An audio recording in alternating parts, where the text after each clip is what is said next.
यहाँ पर उपस्थित सभी ऑडियंस और जजेस को मेरा हार्दिक अभिनंदन। मेरा प्रणाम। और मेरा नाम है अग्नेश ईश्वर। मैं रेगुलर में मोल्डिंग डिपार्टमेंट में काम करता हूँ। और आज हम मुझे सेफ्टी स्पीच देने का, वो सौभाग्य देने के लिए बहुत बहुत मैं आभारी हूँ। उसके बाद सेफ्टी के बारे में कुछ बोलना चाहता हूँ। सेफ्टी हमारा जीवन का अहम हिस्सा है, क्योंकि खुद सेफ रहोगे तो सुरक्षित काम कर पाओगे तुम। और कीप ईच अदर सेफ। अगर तुम खुद सेफ रहोगे तो तुम्हारे आसपास भी जो भी रह रहेंगे वो भी सेफ रहेंगे। तो तुम्हारा जो फैमिली तुम्हारे ऊपर डिपेंड करता है वो भी सेफ रहेगा। तो सेफ्टी का रूल्स को फॉलो करना चाहिए। उसका ऑब्जेक्टिव है कि सेफ्टी का मेन ऑब्जेक्टिव जो हमारे जो सेलिब्रेट करते हैं, उसका मेन ऑब्जेक्टिव है कि जो इंडस्ट्री जितना बढ़ता है उसका एक्सीडेंट बहुत होता है। तो एक्सीडेंट को कैसे कम से कम मिनिमाइज कर दिया जाए। तो इसके लिए हम सेफ्टी का जो जनसाधारण के बीच जो अवेयरनेस क्रिएट करने के लिए सेफ्टी का सेलिब्रेशन होता है। उसके बाद मैं हिस्ट्री बोलना चाहता हूँ। हमारा 54th national safety victory celebrate day है। 1966 में हमारा सेफ्टी काउंसिल का गठन किया गया था। उसके बाद 1972 मार्च 4 को हमारा हर इंडस्ट्री में सेफ्टी डे का सेलिब्रेशन होती है। मार्च 4 से लेकर के मार्च 10 तक वो 6 दिन रहता है। वहाँ पर सेफ्टी डे का सेलिब्रेशन होती है। वो उसका हम कैसे सेलिब्रेट कर सकते हैं। उस सेफ्टी का जो डे सेलिब्रेशन होता है वो हर डिपार्टमेंट में उसका सेलिब्रेशन होता है। हम स्पीच दे करके, पोस्टर के माध्यम से, ऐसे राइटिंग के माध्यम से, स्लोगन के माध्यम से उसका सेलिब्रेशन कर सकते हैं। उसके बाद हमारा 2025 का थीम है कि बी ए रोड सेफ्टी हीरो। क्योंकि थीम है क्योंकि रोड एक्सीडेंट बहुत ज़्यादा होता है। तो इसको मिनिमाइज करने के लिए तुम सेफ्टी का पूरी रूल्स को फॉलो करो, दूसरों की बताओ कि वो भी सेफ्टी का पूरा रूल्स फॉलो करो। हमारा इंडिया का 2025 का थीम है कि safety and well being crucial for विकसित भारत। और तुम्हारा सुरक्षा और स्वास्थ्य विकसित भारत का एक अहम हिस्सा होना चाहिए। थीम के बाद मैं बोलना चाहता हूँ कि उसके बारे में रोड सेफ्टी के बारे में बताना चाहता हूँ। हमारा जो रोड सेफ्टी, सड़क सुरक्षा जीवन रक्षा, सुरक्षित गाड़ी चलाते तो रोड एक्सीडेंट को तुम अवॉइड कर सकते हो। सड़क सुरक्षा बहुत अहम हिस्सा होता है। तुम्हारा जो फर्स्ट पॉइंट है कि जो स्पीड लिमिट है ज़्यादा मत बढ़ाओ। अगर ज़्यादा बढ़ाओगे तो तुमको हेवी चालन देना पड़ेगा। जब गाड़ी चला रहे हो तो हेलमेट पहन के गाड़ी चलाओ और सीट बेल्ट पहन के गाड़ी चलाओ। और थर्ड पॉइंट ये कि शराब पी के गाड़ी मत चलाओ। फोर्थ पॉइंट ये है कि जब गाड़ी चला रहे हो तो फ़ोन से बात मत करो। अगर बात करो तो साइड में लेके गाड़ी को बात करो। और फिफ्थ पॉइंट ये कि नाइट में मत गाड़ी चलाओ, क्योंकि नाइट में गाड़ी चलाओ तो एक्सीडेंट होने की चांसेस रहती है। सिक्स पॉइंट ये है कि जब सेफ्टी का जो ट्रैफिक का फुल रूल्स फॉलो करो।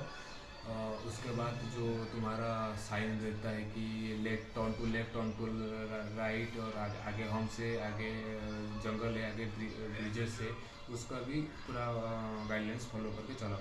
उसके बाद मैं मोल्डिंग डिपार्टमेंट के बारे में बताना चाहता हूँ। मैं मोल्डिंग डिपार्टमेंट काम करता हूँ। हमारा जो पर्सनल प्रोटेक्टिव इक्विपमेंट होता है, जो हेड को सुरक्षा देने के लिए हेलमेट रहती है, ईयर को सुरक्षा देने के लिए ईयर प्रोटेक्टिव इक्विपमेंट रहती है, और उसके बाद मास्क रहती है, सेफ्टी जैकेट रहती है, ग्लोव्स रहती है, और शू भी रहती है। तो हम जो डिपार्टमेंट में अंदर एंट्री करते हैं तो मिरर लगा हुआ है, उस पर लिखा हुआ है कि meet the person responsible for your safety.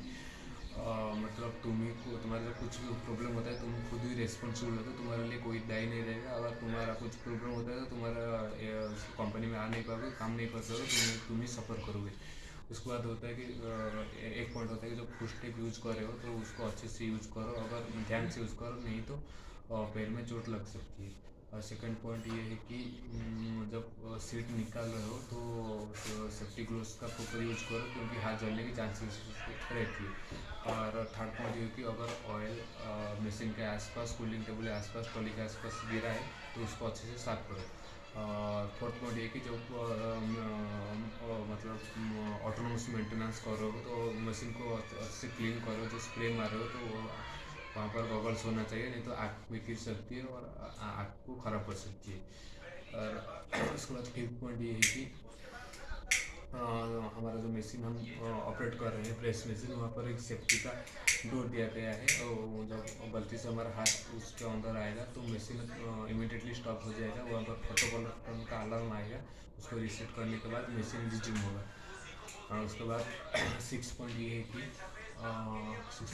कि हमारा जो ऑर्डर एक जो स्विच दिया गया है, जिसको बोलते हैं कि उसको प्रेस करने के बाद हमको लगेगा कि अगर कुछ प्रॉब्लम हुआ है तो उसको दबाने के बाद वो मशीन वहाँ पे स्टॉप हो जाएगा। इसको बोलते हैं इमरजेंसी बटन। उसको हम काम को सही करके उसको फिर से प्रोडक्शन को रिज्यूम कर सकते हैं। उसके बाद आता है हमारा fire safety. Fire safety industry में बहुत ज़रूरी है, क्योंकि इंडस्ट्री में बहुत मशीनरी इक्विपमेंट रहती है। जो करंट सप्लाई होता है उसका वोल्टेज भी बहुत ज़्यादा रहती है, शॉर्ट सर्किट होने का चांसेस रहती है। जो केमिकल hazardous वेस्ट रहती है वो भी एक्सप्लोजिव रहती है, बहुत रिएक्टिव रहती है, उसकी वजह से आग लगने के चांसेस। अगर आग लगी है तो तुमको फायर सेफ्टी का इक्विपमेंट जो होता है उसका प्रॉपर उसका यूज करना आना चाहिए। इंडस्ट्री में भी उस कैसे यूज करें उसका बीच बीच में ट्रेनिंग दिया जाता है, उसको अच्छे से अटेंड करो। पर अगर आग लगी है तो वहाँ पर फायर अलार्म एक्टिवेट होता है, तो वहाँ पर जो अनाउंस करके कि पैनिक नहीं होने का, पूरे सेफ्टी रूल्स को फॉलो करके एक असेंबली पॉइंट होता है, वहाँ पर गैदरिंग हो जाओ। और फायर सेफ्टी के बाद आता है कि एनवायरनमेंट पॉल्यूशन। जिस एनवायरनमेंट में रहते हैं उसका सुरक्षा हमारा दायित्व रहता है, क्योंकि एनवायरनमेंट जो है वो पॉल्यूटेड ना हो। तो हमारा जो इंडस्ट्री में hazardous वेस्ट जो वेस्ट निकलते हैं in the form of liquid, in the form of solid और गैसेस, जो polluted toxic air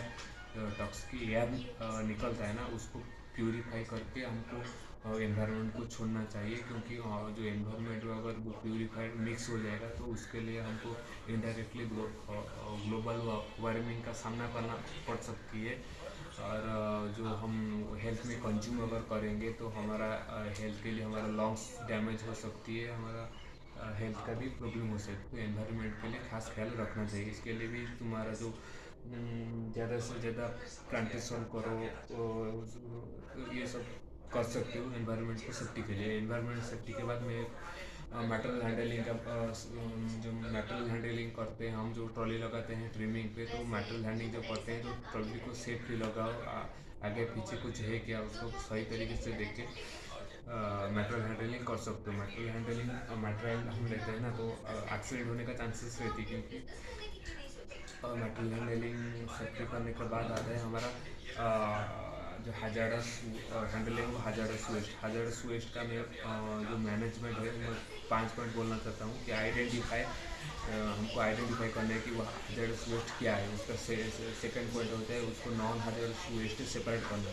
third point ये है कि उसको लेबलिंग करके ट्रांसपोर्टेशन जब करें वो hazardous जो केमिकल है वो लीक ना हो, क्योंकि वो लोगों को सेहत को डैमेज कर सकती है।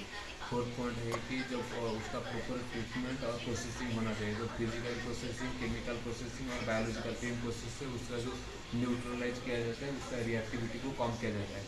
और फोर्थ पॉइंट ये है कि जो hazardous वेस्ट यूज कर रहे हैं उसको जो डिस्पोज कर रहे हैं उसको हाई टेम्परेचर में उसको जला दें। अगर नहीं तो उसको ज़मीन में बहुत अंदर गाड़ दें, क्योंकि वो उसका जो गैसेस है वो लीक ना हो। मेनली hazardous वेस्ट जो यूनिवर्सल वेस्ट होता है वो होता है कि हमारा जो इलेक्ट्रिक का बल्ब यूज करते हैं और जो बैटरी यूज करते हैं, मर्क्यूरी कंटेनिंग इक्विपमेंट रहती है, और पेस्टिसाइड जो खेतों में यूज करते हैं, वो hazardous वेस्ट का नाम है। उसके बाद लास्ट पॉइंट है कि हमारा मैं DPS का पॉइंट पहले बोलना चाहता हूँ, भूल गया हूँ, अभी बोलना चाहता हूँ। DPS होता है डाटा प्रोडक्शन सिस्टम, उसका 6 डायमेंशन होती है, सेफ्टी, क्वालिटी, उसके बाद रहता है हमारा डिलीवरी, उसके बाद एनवायरनमेंट, कॉस्ट, पीपल। हमारे जिस 6 डायमेंशन से सेफ्टी को फर्स्ट प्रायोरिटी दिया जाता है, क्योंकि अगर तुम खुद सेफ रहोगे तो दूसरों को सेफ रख सकते हो। हमारा जो वहाँ पर जो पॉइंट आता है near miss spotted accident installation, हम सभी को पूछते हैं कि तुम्हारा कुछ एक्सीडेंट हुआ कि नहीं। उसके बाद हमारा कितना प्रोडक्शन हुआ वो सब स्टार्ट करते हैं। 3 स्लोगन में बोलना चाहता हूँ अभी।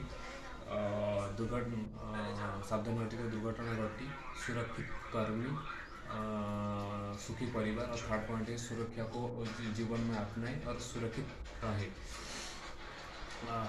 लास्ट पॉइंट हमारा कंक्लूजन पार्ट है कि जो इस सेफ्टी का अभी डॉक्टर में सेफ्टी का मेंबर है, अभी पार्ट है, वो उनको मैं वो जो अभिनंदन ज्ञापन करना चाहते हैं, वो यहाँ इसका पार्ट है। उसके बाद हम आज शपथ लेते हैं और प्रतिज्ञा लेते हैं कि हम खुद सेफ रहेंगे और दूसरों को भी सेफ रखेंगे। हमारा जो जीवन में सेफ्टी और स्वास्थ्य को उसका एक अभिन्न पार्ट बनाए।